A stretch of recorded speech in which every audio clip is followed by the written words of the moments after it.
If you haven't come across my channel before, you might be a little bit weirded out, like, oh my god, why the hell is this girl talking? And I thought I was just gonna work out. Well, I'm here to do fitness differently because I do believe that fitness is not just a physical endeavor, it is a mental endeavor as well. And as I've been kind of navigating my life and engaging in a personal growth journey, I was thinking, well, what better way than to pair my insights and my stories about the messiness of self-love, confidence, personal growth, healing my wounds and triggers, figuring out how to have healthy relationships with people and to create a thriving relationship with my partner, that I've wanted to be able to talk about those things while also working out my body and getting physically fit. And so we're not just doing physical reps here, we are also doing emotional reps, because I genuinely believe that if we pair those things together, we are unstoppable and we are unbreakable. It is so confusing and so messy to push past fears, break patterns, and step into a new and authentic version of yourself, but I'm here to help you do that. I'm really here to help you become honest with yourself, to become aware of yourself, and to just honor who you are, and to step into this entirely authentic, real, brave, and courageous version of yourself, because I know that it is in every single one of us, and we just need to fucking dig past the dirt and uncover it, because we are all jewels, and we gotta go mining. Not in a non-environmentally friendly way, but we're gonna go mining for our true selves together. And so for today's episode, I was thinking about sharing a story about my most recent trip to Mexico with my partner, because he had a high school best friend who was getting married, and we wanted to go down to Mexico to spend time with all of his friends and to just celebrate the wedding. And so I was thinking what do I want to chat about, or what's in this story? And the things that came up for me on this trip that were quite interesting were some things about jealousy, confidence, and what it means to trust yourself and your relationship. So essentially we went to Mexico to be more precise. I need to learn Spanish, so I need to start, treating the language with respect. Mexico. So we're in Mexico and we are getting ready to go to the wedding, and we're starting to chat about, the people that we're going to see, and he's letting me know that he's going to see a few of his high school friends, but that's pretty much it. He doesn't know a ton of people at this wedding. And the thing is that I met him in Canada. So he moved to Canada from Mexico around 2 years ago. And he does have friends here, but it's kind of like the friends that he has here are detached from his life and his whole entire life story in Mexico, how he was raised, his parents, his childhood friends growing up. All of those people are more so in Mexico still, or have traveled around the world and are living in Switzerland.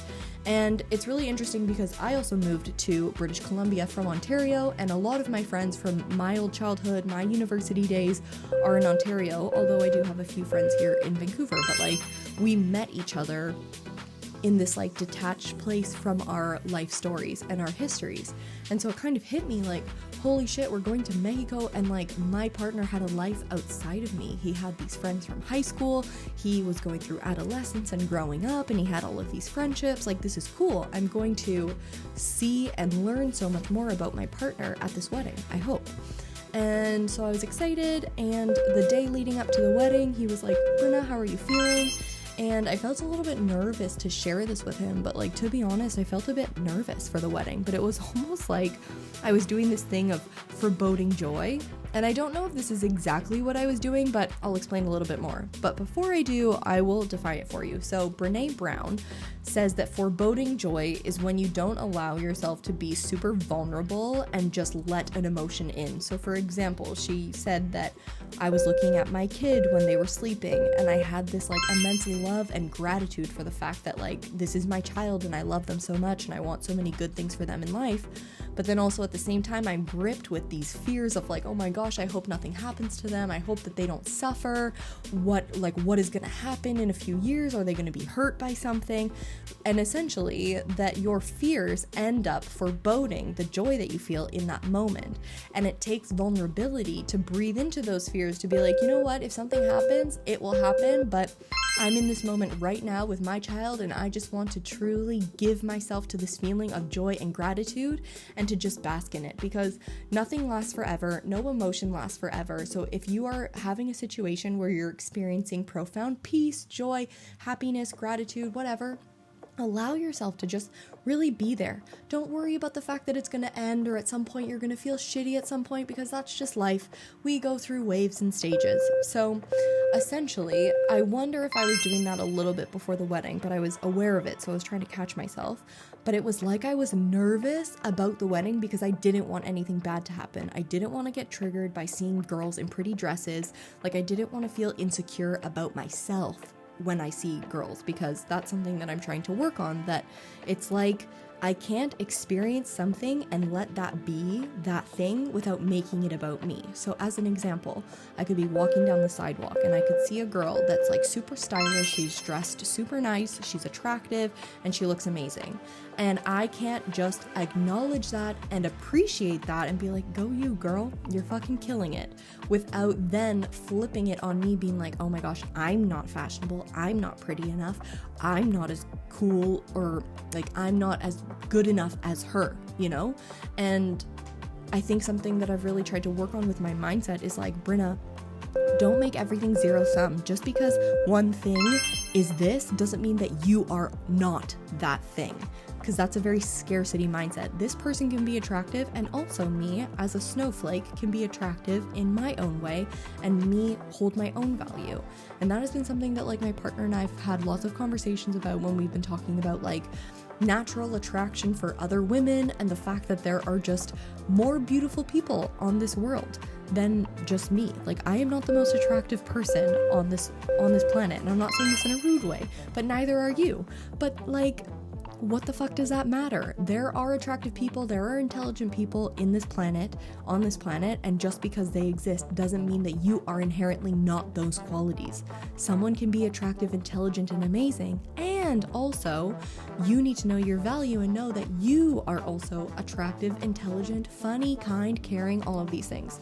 And so leading up to the wedding, I kind of had this like, ooh, I don't want to feel insecure. I don't want to get jealous if like you're reconnecting with your high school friends that are girls and they're super beautiful, or if there are new people at this wedding, girls that I don't know, and they're maybe like attracted to you or you're attracted to them. Like, it was as if I wanted to control this unspoken like truth that we are humans, and when we go into a physical space, when we interact with other humans, we're going to be looking at people, we're going to be seeing if people are attractive, but it doesn't mean that we're like, oh great, he's hot, I'm going to leave my relationship, or like, oh, she's super hot, my girlfriend is not hot and I don't like her anymore. Actually, now that I think about it, I don't think she's that great.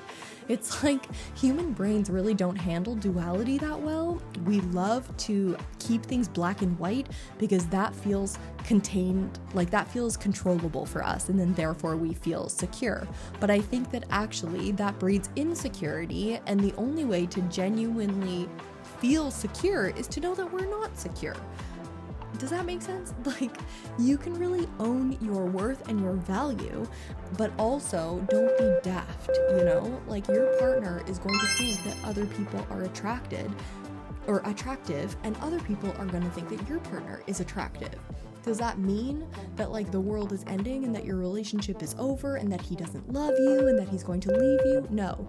And I will put a caveat that definitely there are situations where people's partners end up leaving them for somebody else. And I think the like little side note, the little sidebar that I want to make is people being able to hold dualisms and to not freak out and rethink their entire relationship just because they're attracted to someone else are people that are secure and that know themselves and that have chosen a relationship that inherently does fill up their cup and that meets their needs.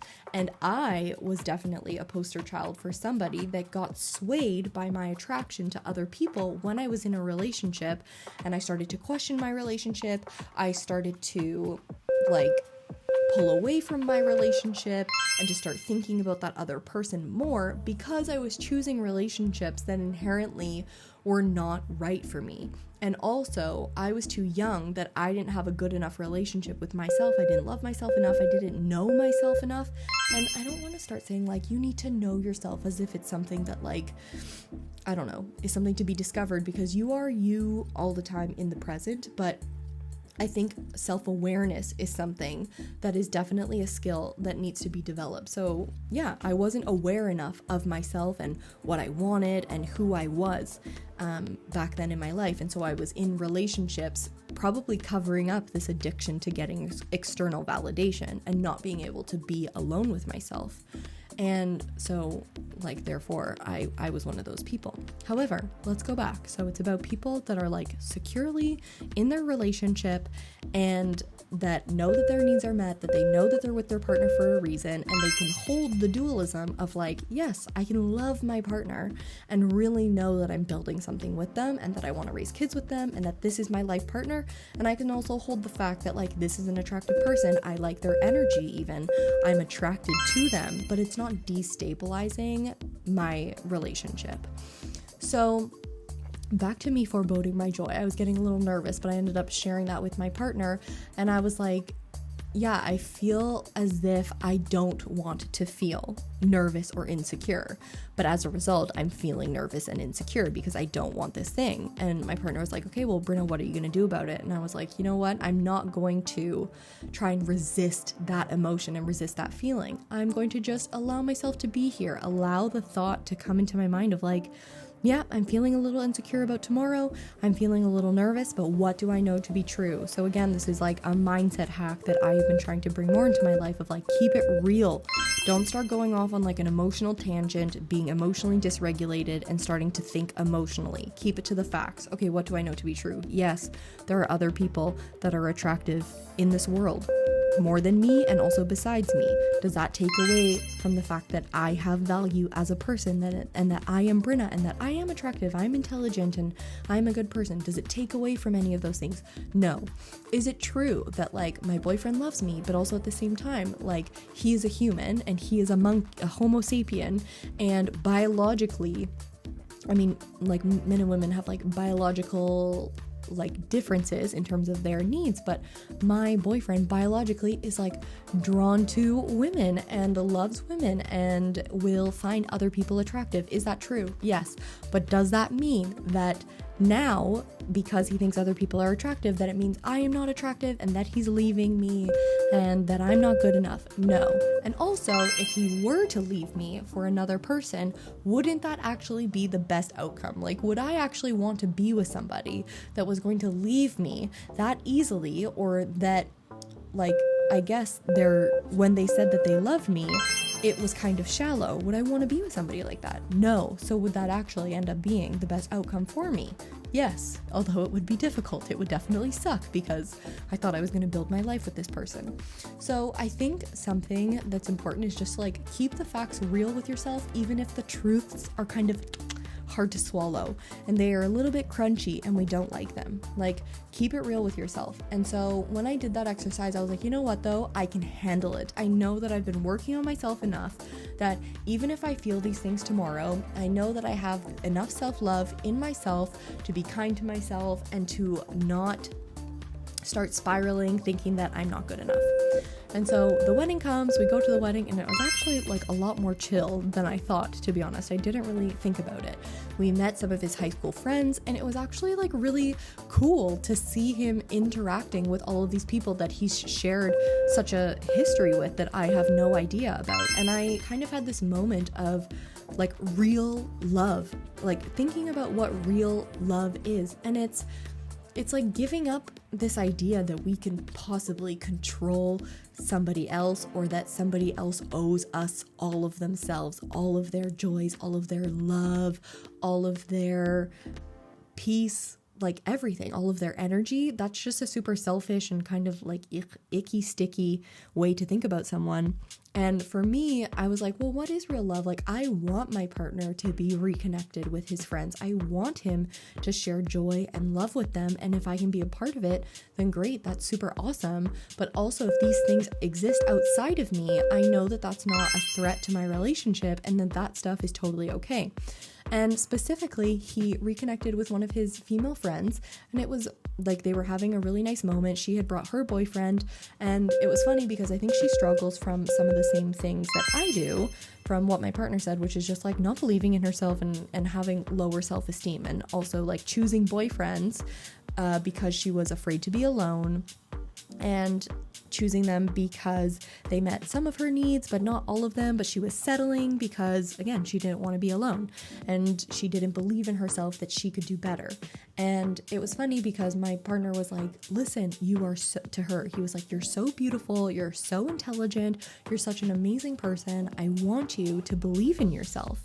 And there was a moment where I like saw them and like the amount of care and like love that they had for one another, and I had this little thought of doubt creep into my head that like I got triggered for a moment of like, oh my gosh, is this something I need to worry about? Like my partner is feeling these deep loving emotions for this person. Does that threaten or make less what he feels for me? And I like went to the bathroom and I was just like, Brenna, take a few breaths. Let's just be in the present moment for a second. And I was like, you know, taking a breath, listening to my breath in a way, just being aware of it rising and falling. And I was like, okay, I can do things differently. I don't have to start going down this spiral of like, oh my gosh, I feel insecure about their friendship, like what's going on. And I just allowed myself to acknowledge the fact that I felt insecure. I didn't judge myself. I was starting to be like, oh, Brenna, you're such a selfish person. How could you possibly make this about you when your partner is having a lovely moment with a friend that he hasn't seen in a really long time? I like heard that voice and I was like, you know what? You're not helpful right now. That guilt is just not helpful right now. What do I know to be true? This was someone that he had a friendship with, just like I had friends with people when I was in high school, and we like shot the shit, we had adventures together, and those people are super special in your life. They're irreplaceable. And just because my partner had these amazing like memories with all of these high school people and this person in particular, doesn't for a second mean that it somehow is a threat to what him and I are building. We need to be able to hold these complexities as humans. And it was kind of this like learning moment for me to recognize that other people can bring my partner joy. Other people can elicit feelings of love and tenderness and care, but that doesn't take anything away from me. And I ended up having like a lovely heart-to-heart with his friend in the bathroom, and I was like, listen, like if like my partner loves you, I love you, and like you don't need to explain anything to me, because she was like, I don't want you to feel insecure or worried, like it's just, we genuinely just have such a beautiful friendship. I think he's such an amazing person. I'm so grateful that we're friends, and I'm actually so happy that he's with you. I can see that he really loves you. And that was super nice for her to say. And I think that like I understand why having a partner that's friends with someone from the opposite sex can feel problematic and not amazing, because obviously not everybody on this planet is like lovely and well-intentioned and loving and respectful of boundaries. So I definitely am not here to say that like you should never, you know, be affected by your partner's friends, especially if they are like acting inappropriately or there's an attraction where they're acting on it. And those are all things that you need to discuss in your relationship by communicating. The importance of trust versus control in a relationship is crucial here. If you don't have trust, you are going to feel miserable, because you are going to feel like you're fearful of something happening, and therefore you're going to start to control your partner, and you're going to start to try to control the situation, which is just going to make you feel like a shell of yourself, because you are not trusting in the fact that you as a human are whole enough and capable enough to navigate a situation, even if it means losing your relationship or whatever. And I don't want to say that you're always going to lose your relationship. I'm just stating, like, sometimes my brain goes to like catastrophic thinking, but it's like a good exercise of like, okay, what's the worst thing that could happen? I think that the worst thing that could happen here is like I get left, but would I be okay? Would I survive? It's like, yes, I would. And it would also give me clarity about the person that I'm dating. And so I definitely understand why friendships with the opposite sex can be problematic. And I'm thinking of one of my friends who now has a baby and is like married to her partner, but he had a girlfriend who was like very, very codependent on him, was always needing him, was always asking him to hang out, was not very kind to my friend who was the girlfriend, and was like acting inappropriately, kind of trying to steal him away. And my friend handled it honestly like quite well, where she didn't start making the problem about her boyfriend. Like she didn't start like getting angry at her boyfriend, but she did have a very clear conversation being like, listen, I don't feel like this person is respectful of me. It's not that I don't trust you, it's that I don't trust her, but also there's nothing I can do about the fact that I don't trust her. Like, for example, my mom always used to say, it's not that I don't trust you driving, it's that I don't trust other drivers. But in life, like, this is just the things that happen in life. You have to let go, and you have to acknowledge that. All my mom can do is to trust that I am an alert driver, that I know how to drive, and that I'm going to do my best to take care of myself. You don't want to live your life in fear and worry about all of these external situations. So like, what if this person does this? What if this person does that? You'll deal with it when it happens. I feel like the most important thing for you, if you're navigating a situation where your partner is friends with someone of the opposite sex that is like clearly inappropriately crossing some boundaries of yours, is for you to have a conversation with your partner, but then to set clear boundaries, and also to make sure that you trust your partner. You can't control what other people do, but you can control the conversations that you have and the amount of security that you feel in yourself. So communicate to your partner like, listen, like, I trust you, and I trust that you're aware of yourself and that you know what's respectful of me and you know what's not respectful of me. And I trust that you are going to do everything that you can to respect our relationship, and that's all. Mind you, the caveat here is that you have a partner who is self-aware, that is not acting shitty with this person that is also the opposite sex, being like, oh, it's nothing. But you're like, no, clearly, like, the way that they talk to each other is inappropriate. And I mean, there's a difference between like your partner being attracted to the friend, because that's just like a fact. Like, if someone's attractive, people are gonna know. It's not that like everyone looks like Shrek to you because you're in a relationship. And sorry for the people that think Shrek is hot, but people are going to be attractive. But there's a difference between like knowing that someone's attractive and the way that you behave around them that's different. And so even if this friend is attractive and your partner knows it, but he's like, no, but I love you, you are my priority, like he's talking to you, the partner, and he's like, you don't have to worry about anything. I value my friendship with this person for this and this reason.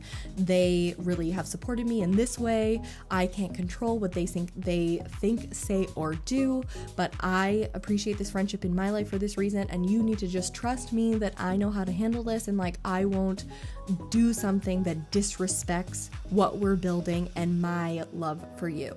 And so I think those are some like things to consider.